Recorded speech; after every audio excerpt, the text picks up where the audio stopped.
আজকে আপনাদের নিয়ে যাব গুলিস্তান থেকে চকবাজার অর্থাৎ পুরান ঢাকার মূল ঐতিহ্য দেখাতে। তো চলুন আমি যাব রিক্সায় করে। এখান থেকে 50, 60, 70 যে যেরকম পারে সেরকম নেই, তবে আমি এখন যাচ্ছি সেই একটা রিক্সাতে করে। আমি 60 টাকা দিয়েই আমি যাচ্ছি। আর যেতে যেতে আপনাদের আশপাশের দৃশ্যটা দেখাবো। এটা হচ্ছে গুলিস্তানের সেই ফুলবাড়িয়া মার্কেটের সামনে দিয়ে, এবং ডান পাশে ফ্লাইওভার রয়েছে। খুব সুন্দর হলেও জায়গাটা হচ্ছে কি বলবো, এটা ঘোড়াওয়ালাদের অভয়ারণ্য, এবং এখানে ঘোড়ার গোবরগুলো অনেক গন্ধ করে। যাই হোক, আমি এখন মূল যে পুরান ঢাকা এর মধ্যে প্রবেশ করেছি। আর এই মূল রাস্তা থেকে এখন রিক্সা দিয়েই কিন্তু ভিতর দিয়ে অলিগলি পেরিয়েই আমি যাব চক বাজারে। আর দেখুন, এই যে পুরান ঢাকার গলিগুলা, এগুলো দেখলেই আপনার শান্তি। আমার খুব ভালো লাগে পুরান ঢাকায় আসলে, কারণ এখানকার ঐতিহ্য আর ইতিহাসে ভরপুর। এই পুরান ঢাকা আমাকে মানে মুগ্ধ করে, ফিরিয়ে নিয়ে যায় সেই শত শত বছর আগের মুঘল ঐতিহ্যের সাথে মিশিয়ে দেয় আমাকে। তাই বারবার আমি ফিরে আসি পুরান ঢাকায়। আমাকে দেখতে ভালো লাগে এখানকার বাড়িঘর আর ইতিহাস ঐতিহ্যে ভরা এদের কালচার।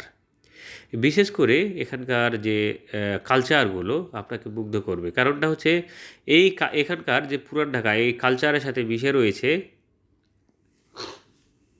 আমাদের সেই মুঘল আমলের মুঘলীয় ঐতিহ্য। আর এখানে এখনও সেই মুঘলীয় আমলের কাবাব, বিরিয়ানি থেকে শুরু করে হরেক রকম খাবার কিন্তু পাওয়া যায় এই পুরান ঢাকায়।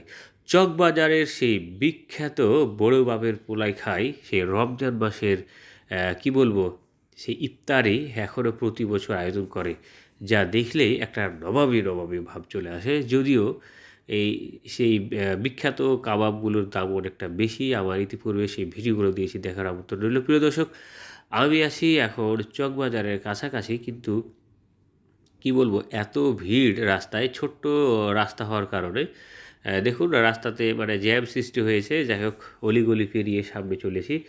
আর এখানে যদি একটা রিক্সা কিংবা ছোটো মোটো কোনো প্রাইভেট কার প্রবেশ করে ফেলে, তাহলে কিন্তু তাকে সাইড দেওয়া কঠিন হয়ে পড়ে। যার কারণে এই যে একটা গাড়িকে সাইড দিতে গিয়ে প্রচুর ঝামেলা হচ্ছিল। শেষ পর্যন্ত সাইড পাওয়া গেল, কিন্তু লং টাইমে এখানে জ্যামের সৃষ্টি হয়ে থাকে সাধারণত বিকাল বেলার পর থেকে সন্ধ্যার দিকে। কারণটা হচ্ছে এই আশপাশটা হচ্ছে পর্যটন এলাকা, বিশেষ করে লালবাগ এলাকাগুলোতে প্রচুর পরিমাণে ভিড় হয়। আর সামনে আমি যাব সেই জাতীয় যে কারাগার রয়েছে, অর্থাৎ ঢাকা কারাগার, সেন্ট্রাল কারাগার, সেটার সামনে দিয়েই মূলত, তার দক্ষিণ পাশেই হচ্ছে চকবাজার। তো তার সামনে দিয়ে যাব আমি। আর এই যে পুরান ঢাকার অলিগুলিগুলো কিন্তু খুব ভালো লাগে। পুরান ঢাকার সব কিছুই আমাকে বিমোহিত করে। আমি বারবার যেন পুরান ঢাকায় আমার যেতে মন চায়। কারণটা হচ্ছে আমাকে পুরাতন জিনিসগুলো বেশি আকৃষ্ট করে। বিশেষ করে মুঘল আমলের সেই মুঘলদের ইতিহাস, ঐতিহ্যগাথা, এই ইতিহাস স্বচক্ষে দেখার আমার খুব ইচ্ছে ছিল। যার কারণে আমি গিয়েছিলাম সেই দিল্লিতে, যেখান থেকে মুঘল বাদশারা, মুঘল সম্রাটগণ পুরো ভারতবর্ষের শাসন করেছিল। সেই আগ্রার তাজমহল আর আগ্রা কেল্লায় গিয়েছিলাম। আমার চ্যানেল অ্যাডভেঞ্চার ট্রাভেল 25-এ সেই ভিডিওগুলো দেখার আমন্ত্রণ রইল। প্রিয় দর্শক, আমি চলে আসলাম সেই চকবাজারের কাছাকাছি। আর এখানকার সেই বিরিয়ানির আশেপাশে অনেক বিরিয়ানির দোকান পাবেন। মানে দেখতেই দেখতে আমি চলে আসছি সেই যে কেন্দ্রীয় যে কারাগার ছিল, পুরাতন কেন্দ্রীয় কারাগার, তার কাছাকাছি। আর দেখুন ঢাকার এই সে অলিগলি, এটা হচ্ছে মানে অনেক বড় একটা রাস্তা বললেই চলে, কারণ পুরান ঢাকার হিসাবে এই রাস্তাটা অনেক বড়। এর চেয়ে অনেক চিপা চাপা গলি রয়েছে, আমি পরবর্তী দেখাবো, যেগুলো দেখলে আপনি অবাক হয়ে যাবেন। মানে দুইজন মানুষ পারস্পরিকভাবে মানে একে অপরকে ক্রস করবেন এরকম রাস্তাও অলিগলি চিপা রয়েছে, যেটা কঠিন হয়ে পড়ে। তো আমি সেদিকে যাচ্ছি এবং আপনাদের আজকে দেখাবো এর পরের ভিডিওতে ঢাকার অন্যতম এবং মুঘল স্থাপত্যের অন্যতম নিদর্শন বড় কাটারা এবং ছোট কাটারা। প্রিয় দর্শক, সেগুলো দেখার আমন্ত্রণ রইল। আপনাদের নিয়ে নিয়ে চলেছি সেই পুরান ঢাকার ঐতিহ্য ঘেরা চকবাজার দেখতে। তো যাই হোক, পথের যে দৃশ্যগুলো, এগুলো দেখলেই বুঝতে পারছেন যে ঢাকার আধুনিক এলাকা গুলশান বনানী থেকে একেবারে আলাদা।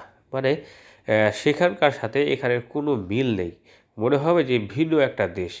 এখানকার যে বিল্ডিংগুলো রয়েছে, এখানকার যে ভবনগুলো রয়েছে বসবাসের জন্য, সেগুলোও কিন্তু জরাজীর্ণ রূপ ধারণ করেছে এবং অনেক ভবন ভেঙে নতুন ভবন তৈরি করা হয়েছে। সেই শত শত বছর আগের ভবনগুলো এখনও টিকে আছে অনেক জায়গায়। বিভিন্ন সময় এই ভূমিকম্পের সময় কিন্তু ফাটল ধরে, কিংবা অনেক জায়গায় পরিত্যক্ত ঘোষণা করলেও এখানকার শিকড় যাদের রয়েছে, অর্থাৎ সেই বহুকাল থেকে যারা এখানে বসবাস করে আসছে তাদের বাপদাদার আমল থেকে, তারা কিন্তু এই ভবনগুলো ভাঙতে চায় না। তাদের স্মৃতি আটকে ধরে আছে অনেক ভবনগুলো। তো যাই হোক, পুরান ঢাকার চিত্র যারা ভালোবাসেন তারা আসবেন এবং এই পুরান ঢাকা দেখে যেতে পারবেন। ঢাকার বিভিন্ন জায়গা থেকে আসতে পারবেন, তবে ঢাকার দক্ষিণ থেকে আসা খুব সহজ। যাত্রাবাড়ি থেকে আপনারা গুলিস্তানে সরাসরি রিক্সা পেয়ে যাবেন, তবে গুলিস্তান থেকে আপনারা এই রিক্সাতে কিংবা লেগুনায় করে চকবাজার যেতে পারবেন, লালবাগ কেল্লা যেতে পারবেন।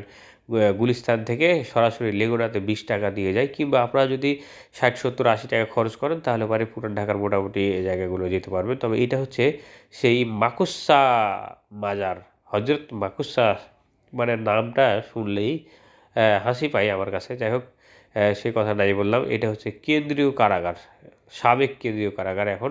এখন এটি স্থানান্তর করা হয়েছে কেরানীগঞ্জে। তবে এখন পরিত্যক্ত, এখন নতুন করে সংস্কার কাজ চলছে। এখানে সম্ভবত কোনো মিউজিয়াম টাইপের কিছু একটা বানানো হচ্ছে, নতুন করে বিল্ডিং নির্মাণ হচ্ছে এবং প্রাচীরগুলো উচ্ছেদ করা হয়েছে বিভিন্ন জায়গায়। এই যে নতুন করে ভবন তৈরি করা হচ্ছে এবং সংস্কার কাজ চলছে। সম্ভবত এখানে জাদুঘর টাইপের কিছু একটা স্মৃতি হিসাবে মানুষের জন্য উন্মুক্ত করা হবে। তো এটা হচ্ছে সেই কারাগারের প্রাচীর, এবং প্রাচীরের পাশ দিয়ে কিন্তু সামনে এগিয়ে চলেছি এবং এরপরেই হচ্ছে সেই চকবাজার। প্রিয় দর্শক, এই চকবাজার আসতে কত টাকা খরচ হবে বলেই দিলাম আমি। 60 থেকে 70 টাকা রিক্সাতে আসতে পারবেন, অথবা 20 টাকা দিয়ে লেগুনা আসতে পারবেন। আর এই চকবাজার কিন্তু যে কোনো ধরনের জিনিস কিন্তু পাওয়া যায় স্বল্প মূল্যে। বিশেষ করে কসমেটিক্স, কাপড় চোপড় থেকে শুরু করে আপনাদের লেদার আইটেম কিংবা ওষুধপত্র থেকে আপনি কী নেবেন, জুতা বালিশ, কী লাগবে আপনার, সবচেয়ে কম টাকায় কিন্তু পাওয়া যায়। এবং বিশেষ করে যারা ব্যবসা বাণিজ্য করতে চান তারা কিন্তু কম টাকায় জিনিস পেয়ে যাবেন এখানে। আপনারা চাইলে আপনাদের মতামতের ভিত্তিতে পরবর্তীতে আপনাদের কমেন্টস বক্সের মাধ্যমে আপনি জানিয়ে দিন যে আপনি কোন জিনিসটা দেখতে চান, কোন প্রোডাক্টের উপর ভিডিও দেখতে চান, সেটি দেখার চেষ্টা করব। তো প্রিয় দর্শক, দেখতে দেখতে আমি কিন্তু চলে আসছি সেই চক বাজারের ভিতরে, অর্থাৎ চক বাজারে প্রবেশ করে ফেলেছি। বাম পাশে যে সেলিম টাওয়ার ভবনটি দেখলেন, এটাও কিন্তু একটা ইমিটেশন জিনিসপত্রের জন্য বিখ্যাত একটা মার্কেট। এখানে সব ধরনের জিনিস পাওয়া যায়। আর চকবাজারের মূল কেন্দ্র হচ্ছে এটা। দেখুন, জরাজীর্ণ এই ভবনগুলো এখনও যেন টিকে রয়েছে, মানে কোনো রকম। আর এটা হচ্ছে সেই বেগম বাজার রোড, আর এই হচ্ছে চকবাজারের মূল জায়গা। অর্থাৎ আশেপাশে যেদিকে তাকাবে শুধু কসমেটিক্স, কাপড় চোপড়, লেদার টাইপ, মানে কি বলবো, আপনি কোন জিনিস নেবেন যেটা চকবাজারে নেই, এখানে পাইকারি মূল্যে পাবেন। বিশেষ করে যারা ব্যবসা করে তারা কিন্তু এখানে আসে। প্রথম ফার্স্ট বলি, ওখানে কি জিজ্ঞেস করবো? আপনি ছোট কাটারা না বড় কাটারা যাবেন? ওখানে এই পাশাপাশি কি ছোট কাটারা বড় কাটারা?